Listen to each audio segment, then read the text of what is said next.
Estamos ahora en la octava prédica sobre Jonás. Jonás capítulo 3.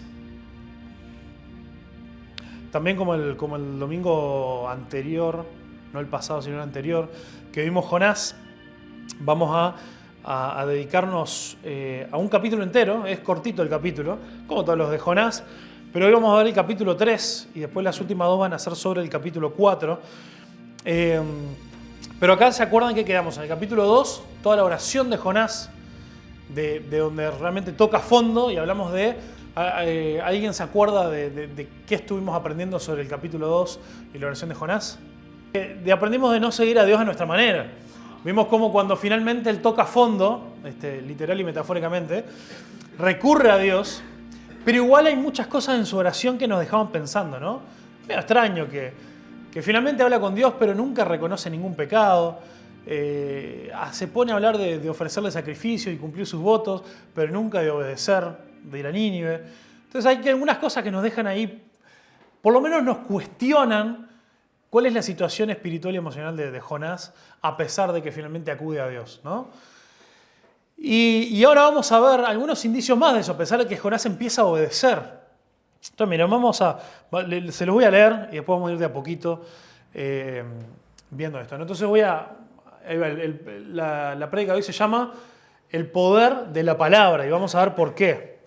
Esto no es el poder de la palabra en este sentido como se usa ahora, ¿no? De la declaración positiva y todo eso, no.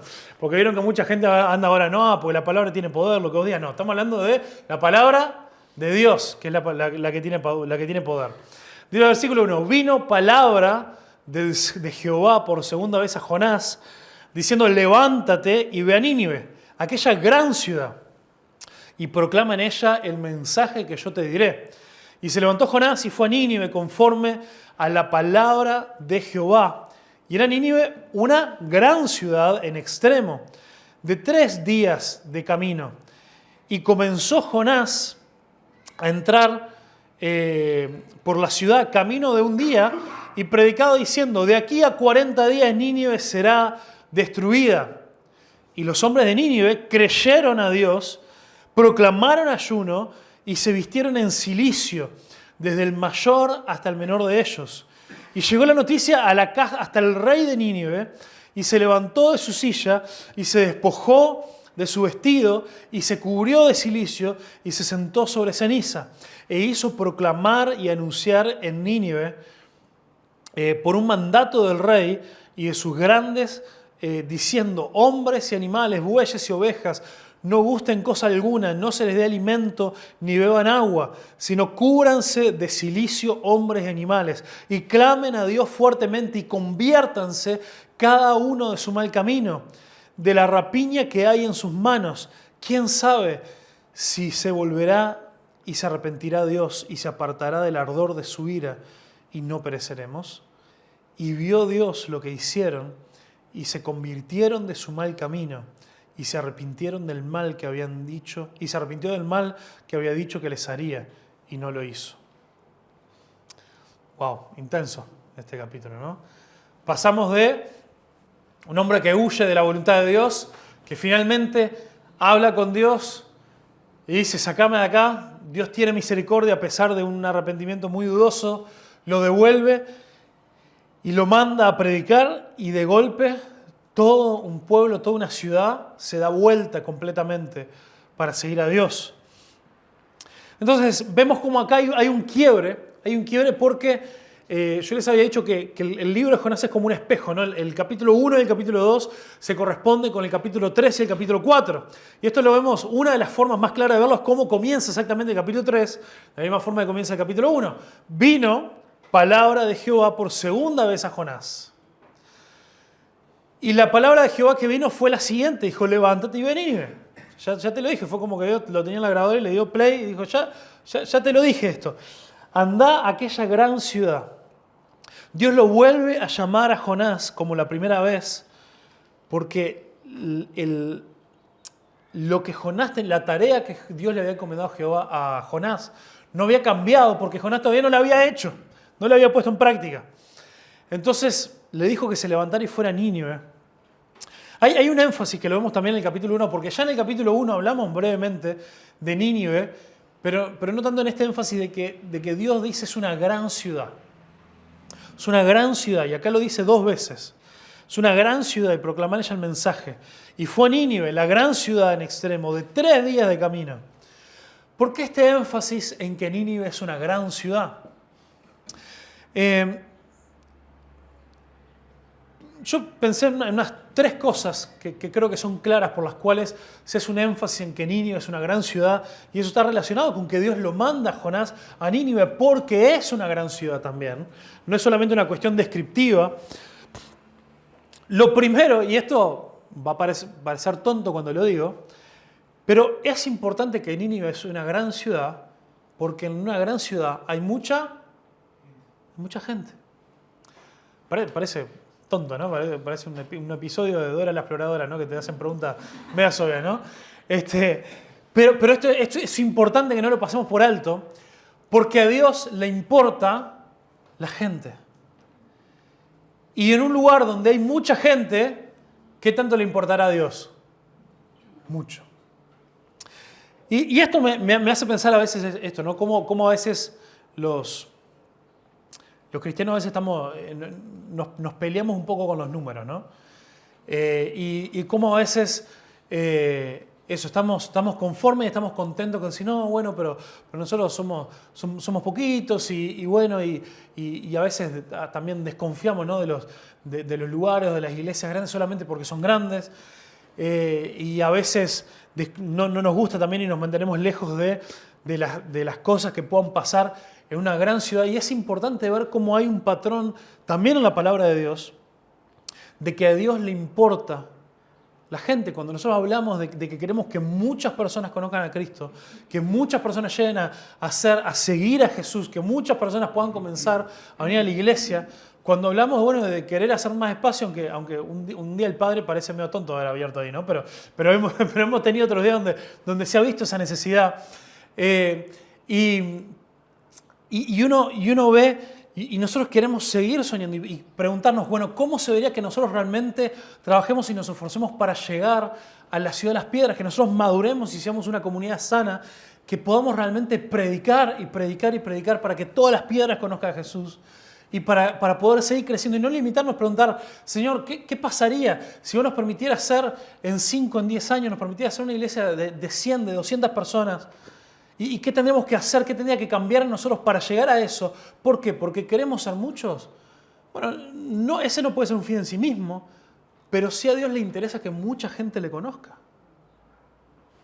No puede ser solamente una cosa teórica, ¿no? De llevar el Evangelio a todo el mundo, pero llevar el Evangelio a todo el mundo implica que las iglesias crezcan para que haya más personas que comiencen a ser seguidores de Jesús, y además para que iglesias más grandes y más fuertes también tengan infraestructura y los recursos necesarios para llegar más lejos, para llegar hasta los confines de la tierra.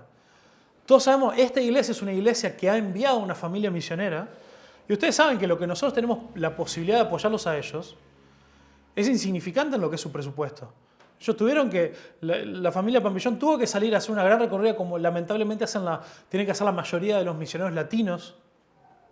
A veces recorrer, ya tienen todo preparado para irse misioneros a lugares remotos donde se necesita la palabra de Dios, y esos planes se ven demorados 2, 3 años de ir recorriendo iglesias que puchito, vayan comprometiéndose. Bueno, nosotros ponemos $10 por mes, nosotros ponemos $20 por mes, y claro, y a nosotros nos sale, ¿no? Bueno, pero todo suma, todo cuenta. Y es cierto. Pero ¿no sería lindo soñar con que el Señor bendiga la iglesia, que podamos crecer en número, que podamos crecer también en finanzas, que podamos crecer para tener los recursos de decir, estos si son nuestros misioneros los vamos a sustentar nosotros? Y claramente Dios obra de todas las maneras, y Dios también se glorifica en que otras personas puedan apoyar y que otras iglesias chicas puedan apoyar a misioneros que son sustentados de a varios lugares. Pero claramente a Dios le importa que también podamos crecer para también poder tener un impacto mayor, no para que el nombre de una iglesia en particular se engrandezca, sino para que el nombre de Cristo se engrandezca. A Dios le interesaba enviar un profeta suyo a una gran ciudad para que su nombre sea engrandecido en los corazones de muchas personas. A Dios le importan las ciudades. Y también es porque ese fue el mandato de Dios desde el principio. Cuando Dios puso a Adán y Eva en el huerto del Edén, ¿qué les dijo? Fructificaos y multiplíquense y llenen la tierra. El llenar la tierra implica la formación de ciudades.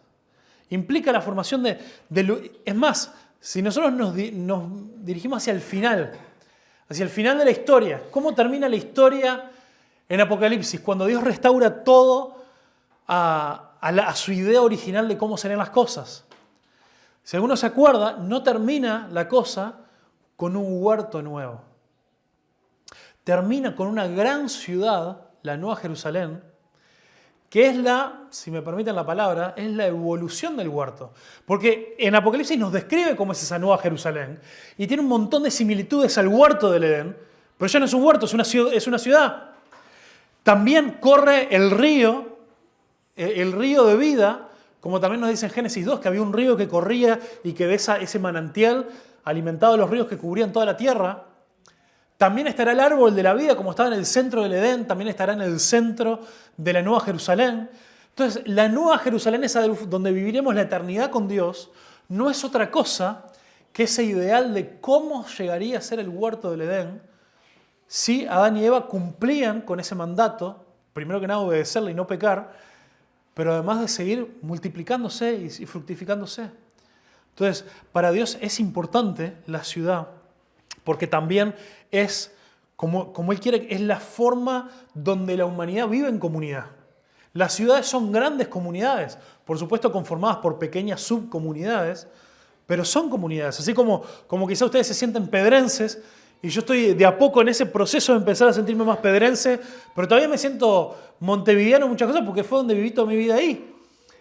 ¿Por qué? Porque uno hace su identidad también a ese lugar en el que está, por más de que no conozcas a la mayoría de la gente. Entonces las ciudades son importantes, pero también lo podemos ver nosotros en la estrategia misionera de la iglesia. Las ciudades son de influencia a quienes están no solamente en la ciudad, sino también por fuera. Esto es algo sociológico también. Hoy en día, cuando uno quiere ver cómo se crea la cultura de todos lados, uno se fija qué cosas están pasando en las ciudades, en las grandes ciudades del mundo, es donde se genera lo que se conoce como la vanguardia, ¿no? La vanguardia que es, bueno, es aquello, sea cultural, sea tecnológicamente, son los avances, las cosas que comienzan a ser de influencia para el resto de la población. Y incluso después para ciudades más pequeñas, para pueblos, para las áreas rurales. Todo comienza en ciudades. Y esto van a ver que tiene una conexión con la Biblia ahora, pero ya vamos a ver. Pero fue hasta no hace, a pesar que nosotros siempre nos imaginamos que eso, ¿no? Que la gente está en las ciudades, hasta hace muy pocos años, la mayoría de la población del mundo vivía en áreas rurales. No me acuerdo bien el año, pero fue ahora, los últimos 50 años, que superó el 50% de la población y todavía está ahí en una cuestión bastante pareja, aunque ahora son más las personas que viven en ciudades que en áreas rurales.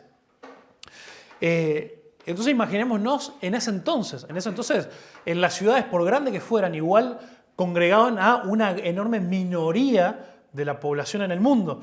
Pero aún así Dios sabía que eso era importante. Y esto lo vemos muy claro en la estrategia misionera de Pablo.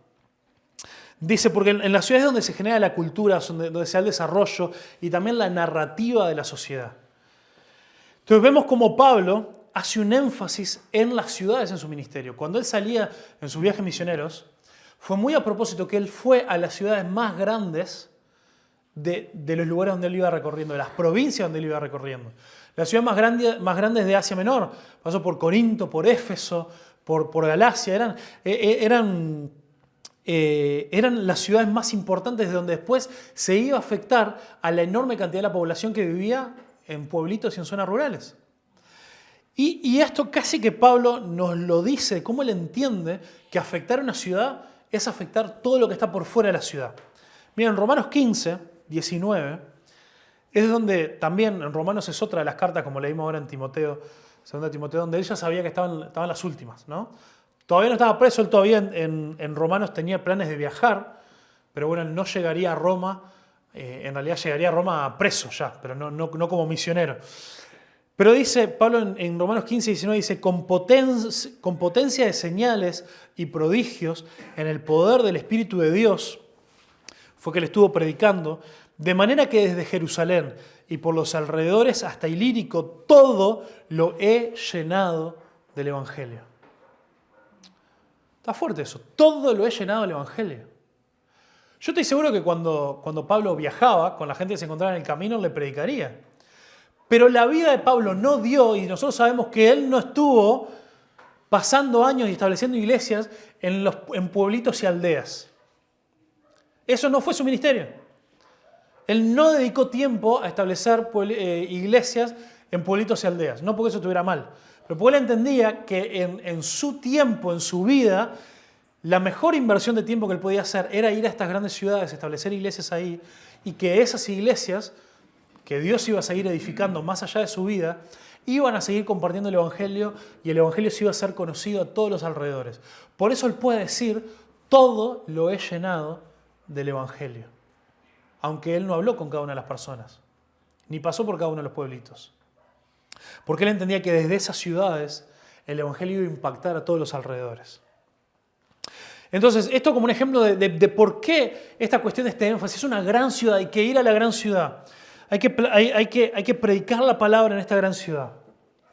Pero ahora sí llegamos a 3 cosas bien breves que quiero que veamos sobre el poder que tiene la palabra.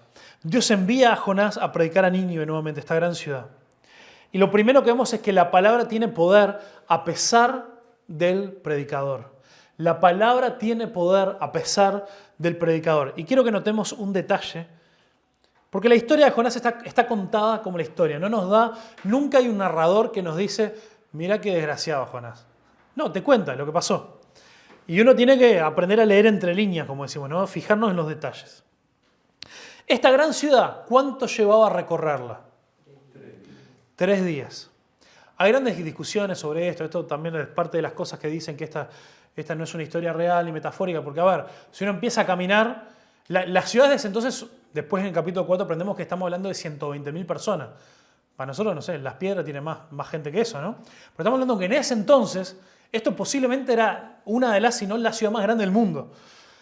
Por esto de que la mayoría en realidad vivía en el campo o en zonas más rurales. Entonces uno dice, no, pará, Montevideo, si yo me pongo a caminar, la puedo recorrer de punta a punta en unas horas, en una ciudad con 1,5 millones de personas. Entonces mucha gente dice, no, esto es una exageración, esto no puede ser real. Pero creo que realmente acá se refiere a que 3 días de camino te lleva realmente no caminar de una punta a la otra, sino recorrerla, hablar con la gente, predicar, realmente llegar a atravesar la ciudad de verdad, ¿no? Y miren el versículo 4, dice, y comenzó Jonás a entrar por la ciudad. Y dice, qué bien, finalmente fue, llegó a Nínive, viajó hasta ahí, va a predicar. Comenzó Jonás a entrar por la ciudad camino de un día. Y predicaba diciendo, no llevaba 3 días, pero Jonás dijo, bueno, hacer lo que Dios me pide me lleva 3 días. Yo le voy a dar un 33% del esfuerzo. Este es otro indicador. Decimos, no estaba del todo arrepentido. Cuando finalmente va a obedecer, pero obedece ni a medias, obedece a tercias. Es tremendo, ¿no? Y mira, claramente esto nos va mostrando, aunque la revelación total de esto está en el capítulo 4, que él predicó sin ganas. Y también queda clarísimo que predicó sin ganas cuando escuchamos qué es lo que predicó. Y predicaba diciendo, de acá a 40 días Nínive será destruida. ¿Qué clase de predicación es esa? Yo me imagino, no es el tipo de predicación que Dios le había pedido. Cuando nosotros vemos la enseñanza, pues nosotros hacemos un recorrido de cómo era que Dios le daba el mensaje a los profetas para que ellos fueran y predicaran, siempre había por lo menos 3 elementos. De nuevo, acá vemos que Jonás agarra solamente uno, el del medio. El primer elemento, y casi que el más importante del que se encargaban los profetas, era de anunciar cuál era el pecado del pueblo. El segundo era anunciar el juicio de Dios, que esto es lo que hace Jonás. Y el tercero, decir, muchachos, vuélvanse su camino, arrepiéntanse de esto, antes que sea demasiado tarde. Ahora, muy convenientemente, Jonás elige la parte, primero lo que más le gustaba a él, lo que él más quería que pasara. Que venga Dios y que los destroce a todos. Y segundo, los deja sin la respuesta, primero de por qué es que Dios nos va a destruir, ni tampoco les habla de, ¿hay alguna solución para esto? ¿Tenemos que hacer algo al respecto? Nos están contando nomás para que tengamos 40 días de pánico. Entonces Jonás claramente no tenía ni ganas de predicar, ni tampoco predicó el mensaje completo. Increíblemente, en ese día de camino, comienza un mover de Dios en esa ciudad que dio vuelta a la ciudad entera. Y acá tenemos más que prueba suficiente para ver que esto fue a pesar de Jonás y no gracias a Jonás. Entonces, a mí esto me da mucha alegría, me da mucha esperanza. Porque me encanta saber que la palabra de Dios tiene poder y es a pesar de mí. Yo alguna vez saqué la cuenta, en estos últimos 3 años, creo que estuve predicando de alguna manera, y si considero esto, no solamente predicar así desde el púlpito, pero también esto, compartir un estudio, los jueves, algún devocional, lo que sea, 100 y largo de veces por año. Más de 2, quizás 3 veces por semana. Y algún año que otro más todavía, si uno cuenta campamentos, diferentes cosas. No hay chance de que uno es humanamente imposible y que cada vez que yo haya compartido la palabra, en este tiempo, desde que empecé a compartir la palabra públicamente, lo haya hecho siempre con el corazón y con yo estando bien espiritualmente y bien parado delante de Dios. No, yo les puedo confirmar, hay muchos momentos, hay momentos en mi vida donde yo quizás no he estado en las mejores situaciones para mí predicar. Donde capaz que yo estaba luchando con algo, donde capaz que, no sé, justo salí mal por haberle gritado a los gurises, pues se estaban portando mal, no sé, lo que sea, yo por estar desanimado, por estar enojado con alguien. Entonces, hay dos maneras de encarar cuando eso nos pasa, porque eso nos va a pasar. Y aunque ustedes no estén pastoreando, no estén predicando todo el tiempo, pero sin duda tenemos ese desafío de seguir sirviendo, de estar predicándole a otros el Evangelio. Y hay dos formas muy diferentes de lidiar con eso. Una es que nuestro corazón se endurezca y diga, no importa, yo voy a ser igual. Eso es a lo que comúnmente nos referimos como hipocresía. Y eso es perder el temor de Dios y eso realmente tiene consecuencias. Es algo que va a ir degradando nuestra vida más y más. Pero hay una actitud diferente, aunque hayamos tenido un día malo o estemos teniendo una mala semana, que es con el temor de Dios pararnos o sentarnos, de lo que sea que estemos haciendo, y decir, Señor, yo sé que yo no merezco estar compartiendo tu palabra. Yo sé que yo no estoy como me gustaría estar. Yo sé que yo tendría que estar mejor. Pero yo quiero acudir a tu gracia ahora. Yo quiero ser honesto, yo quiero ser sincero. Yo quiero abrazarme a la cruz. Y en lo que yo voy a decir, yo me quiero esconder atrás de tu palabra. Yo voy a hablar con convencimiento, yo voy a hablar con seguridad, yo voy a hablar con convicción porque no son mis palabras, es tu palabra la que yo estoy hablando. Y el mismo evangelio que le estoy predicando a la gente es del que hoy yo me quiero abrazar y al cual yo también quiero recurrir. Y es por eso que el hecho de que la palabra de Dios tiene poder a pesar del predicador, a mí me da esperanza. Porque me dice que yo puedo acudir al mismo Dios del cual yo estoy predicándole a otros. Yo puedo acudir y pedir su gracia, su perdón, su ayuda y pedir su misericordia. Y yo no tengo que mostrar una imagen de algo que no soy. Yo puedo pararme así con ustedes de este lado y decir, miremos la palabra de Dios. Miremos al Dios que nos enseña la palabra juntos y miremos cómo juntos, todos, ustedes y yo necesitamos de este Dios, de este evangelio, de esta gracia. Y no es algo que pareciera que fue lo que estuvo haciendo Jonás, pero a mí me da esperanza. La otra cosa, ya lo mencionamos cuando vimos que se arrepintieron o que se convirtieron los marineros. El hecho de que qué tan fructífero, qué tanto fruto vemos del ministerio de alguien, no es un indicador de su fidelidad o si esa persona está bien o no con Dios. Y acá volvemos a ver la misma idea. Yo les dije, queremos apuntar a que la iglesia crezca, queremos apuntar a poder llevar el evangelio hasta el último de la tierra. Tenemos que ver cómo poder mejorar y seguir, pero tenemos que hacer de una manera sana. Si nosotros simplemente buscar el crecimiento por crecer, ahí primero que nada nuestro corazón está en el lugar equivocado y segundo es donde más nos empujamos a tener una vida como la de Jonás, la cual no le importaba su integridad personal.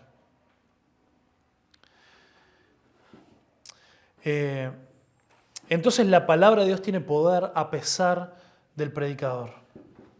Y esto también es un buen argumento para seguir profundizando en lo que le llamamos, formalmente le llamamos predicación expositiva. Pero hablándolo así en uruguayo es, muchachos, prediquemos la Biblia, no prediquemos nuestras opiniones. Y está lleno bueno, a ver, vamos a hacerlo mirando hacia adentro. Es muy tentador, porque uno ve en las redes sociales que da resultado y que a la gente le gusta, ponerse a predicar cosas motivacionales y armar frasecitas que suenan lindo y armar cosas que medio que te garantizan de que van a tener el like, que alguien lo va a compartir, porque vos tenés la ilustración perfecta de la historia, vos tenés esa cosa que vas a compartir, vos tenés Dios me dijo esto y contás lo que Dios un día de madrugada así te habló y usaste la Biblia más como una excusa para cumplir con que abriste la Biblia, pero en realidad hablaste lo que se te cantó la gana. Es muy tentador hacer eso. Porque aparte genera en la gente esa cuestión de decir, mirá, el pastor o el predicador que tenemos, que Dios le habla de una manera especial. Y es más ordinario, no ordinario de desubicado, no ordinario de común, de sencillo, decir, muchachos, estamos leyendo la Biblia y es esto lo que dice, no hay misterio. Sin embargo, ese es el llamado que Dios nos da. Vino palabra de Jehová a Jonás y le dijo, anda a decir lo que yo te dije. Y nosotros la palabra de Jehová la tenemos revelada claramente en las Escrituras. No en lo que a mí se me antojó encontrar por ahí una frase inspiradora en internet o copiarle a algún predicador más famoso que es más creativo que yo. Entonces esto es un llamado a que ya que la palabra de Dios tiene poder, prediquemos la palabra. Y ahí, capaz que a algunos se le hace la conexión con el pasaje que leímos hoy, en la lectura de la palabra. Pablo diciéndole a Timoteo, él sabía que estaba en su última carta que le iba a escribir a Timoteo antes de morir. Estaban sus recomendaciones finales. ¿Qué es lo que le puedo decir a este hijo espiritual mío que pueda marcar su vida para que cuando yo no esté, él pueda seguir aferrado y hacer las cosas bien? Pablo le recuerda, predicá la palabra. Predicá la palabra. Y creo que cuando le dice ahí predicá a tiempo y afuera de tiempo, nosotros a veces tomamos eso como decir, predicá la palabra cuando alguien tiene alguna... te viene a preguntar por cosas espirituales y cuando no enchufáselo igual. Yo creo que tiene más que ver en el contexto con lo que viene diciendo después, que va a venir el tiempo donde la gente no le va a gustar escuchar la palabra de Dios. Donde la gente la palabra de Dios le va a molestar. Ese es el fuera de tiempo en el cual le dice vos seguí predicando. Afuera de tiempo, predicar a tiempo es cuando parece está todo bien, cuando parece que a la gente le gusta escuchar la palabra de Dios. Y afuera de tiempo es cuando la gente te diga, no, pastor, lo que usted está predicando, eso es odio. ¿Cómo va a decir que esto, que aquello, que lo otro es pecado? Si nosotros tenemos que amar a todo el mundo, decir que amar es hablarle a la gente de su pecado para que se lleguen a arrepentir, eso es odioso. Ese es el fuera de tiempo en el que nosotros somos llamados a seguir predicando y a seguir declarando la verdad de Dios, aun cuando no sea conveniente. Y Jonás predicó lo que le convenía. Jonás predicó solamente que vendría juicio de Dios, pero no quiso decir ni por qué, ni si había alguna forma de escapar de ese juicio. Entonces, lo segundo, primero dijimos, la palabra de Dios tiene poder a pesar del predicador. Lo segundo, la palabra de Dios tiene poder para convencer de pecado. Es impresionante. Jonás predica la prédica más incompleta de todas. Le faltaba el principio, le faltaba el final. Predicó solamente el juicio de Dios. Y sin embargo vemos la impresionante consecuencia que tiene en esta ciudad. Al punto que él fue sin ganas, solamente un día predicó algo que le hubiera llevado 3 días. Y se empieza a mover algo ahí en Nínive que hasta llega a los oídos del rey. Algo que nosotros aprendemos también de, por ejemplo, la historia de Esther, de que acercarse al rey, molestarle al rey para venir a decirle algo que a vos se te antoje decirle, en vez de que el rey te llame a vos por algo, te podían matar por eso. Sin embargo, llega el rey de que algo estaba pasando en la ciudad y le tienen que contar de que hay un profeta que nos está diciendo que nuestra ciudad va a ser destruida por un Dios que no conocemos y no adoramos en 40 días. Y el rey, en vez de decir, tráigame a ese profeta que le voy a cortar la cabeza, se empieza a llenar de un profundo remordimiento y una profunda convicción de pecado. Esto es impresionante, esto es algo sobrenatural. Entonces la palabra de Dios tiene poder para convencer de pecado. Y esto también es algo que a mí, como pastor, me llena de aliento, me llena de paz, aun cuando... Miren, yo le voy a ser sincero, como pastor yo me veo tentado muchas veces de querer hacer el trabajo del Espíritu Santo. ¿Qué significa eso? De decir, bueno, vamos a tener una reunión ahí con todos los miembros de la iglesia, decir, mirá, de lo que venimos conociendo, de lo que nos venimos conociendo, vos tenés que cambiar esto, aquello, lo otro. Mira, te doy la lista, cuando termine de cambiar, vení y avísame.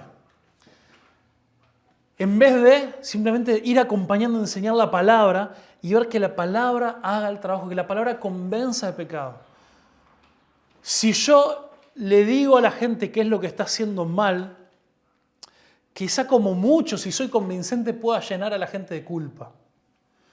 Pero si el Espíritu Santo a través de su palabra trae convicción de pecado, lo que puede venir es transformación. Hay una diferencia entre sentir culpa y tener convicción de pecado.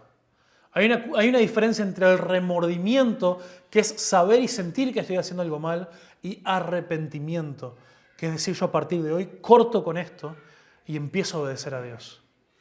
Arrepentimiento no es darte cuenta que hiciste algo mal. Arrepentimiento es una vez que lo sabes, decir voy a cortar con esto, con la ayuda de Dios, y voy a dejar de pecar. Entonces, esto es importante que nosotros podamos aferrarnos a esto. Pero sí es interesante, yo les dije, yo les reconozco y sigo manteniendo que la prédica de Jonás fue incompleta. Pero, comparado con cómo se predica hoy en día, fue un lujo la prédica de Jonás. ¿A qué voy? El hecho de que él haya predicado el juicio de Dios y la ira de Dios sobre Nínive, por lo menos pudo plantar la semilla en ellos de ponerse a buscar qué es lo que estamos haciendo mal. De ponerse a preguntar, como se pregunta después al rey, ¿habrá alguna salida de esto? El problema es que nosotros estamos en una sociedad relativista que pensamos que con solamente decirle a la gente cuánto Dios la ama y quedarnos ahí, que esas son las buenas noticias del Evangelio. No hay buenas noticias del Evangelio sin saber por qué es que Jesús tuvo que morir en la cruz. Que eso es presentar el problema. Nosotros creemos que decirle a la gente que Dios los ama es importante. Sí, es importante. Pero también recordemos que estamos en una sociedad donde el único mensaje que se quiere proclamar es el que todos somos geniales. que todos tenemos tremendo valor, de que todos, de la importancia de autoayudarnos, de valorarnos a nosotros mismos, de hacer lo posible y buscar una autoayuda para no tener baja la autoestima. Ese es el mensaje de nuestra sociedad hoy en día, que es muy diferente a la sociedad en la que vivía Jonás. Entonces, si nuestro mensaje solamente se queda en Dios te ama, la reacción de la gente es genial, yo también me amo. Bárbaro, otro más que me ama. El problema es que tenemos que entender que el amor de Dios se expresa a través de que nuestra situación fuera de Dios es tan terrible y estamos tan perdidos que el amor de Dios no se expresa con un te quiero mucho, sino se tuvo que expresar con envié a mi hijo para que muera y fuera sacrificado en tu lugar porque vos merecías la muerte.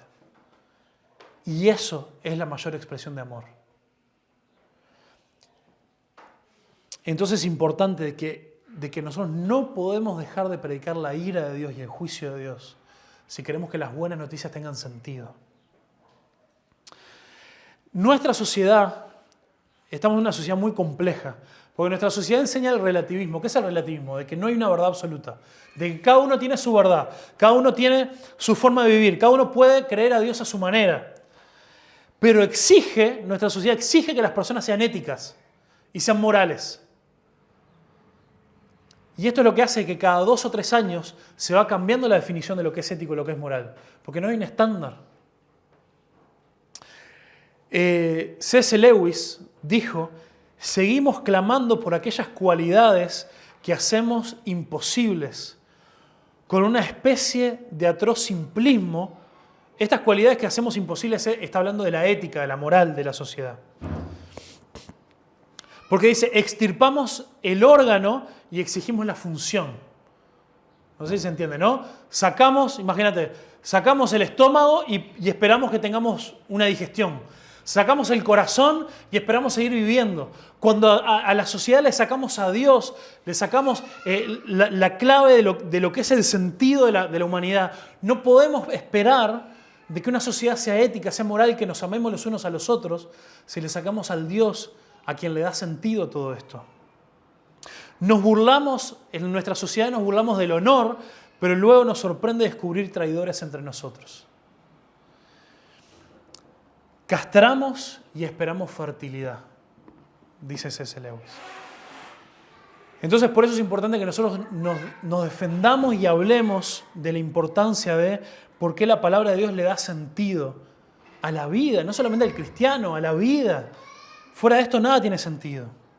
Y por último, que se ve que mis hijos quieren celebrar el Día del Padre. Dice, la palabra tiene poder para salvar. Con este profeta que dio 1/3 de mensaje y 1/3 del esfuerzo. Al igual que fue bizarro ver a los marineros, como ellos clamaron a Dios, como ellos ofrecieron sacrificios a Dios, mientras Jonás callaba, vemos a un rey pagano, que este rey seguramente era el causante de la mayoría de la maldad en ese pueblo. Y de golpe, el rey predica más y mejor que Jonás. ¿Lo notaron?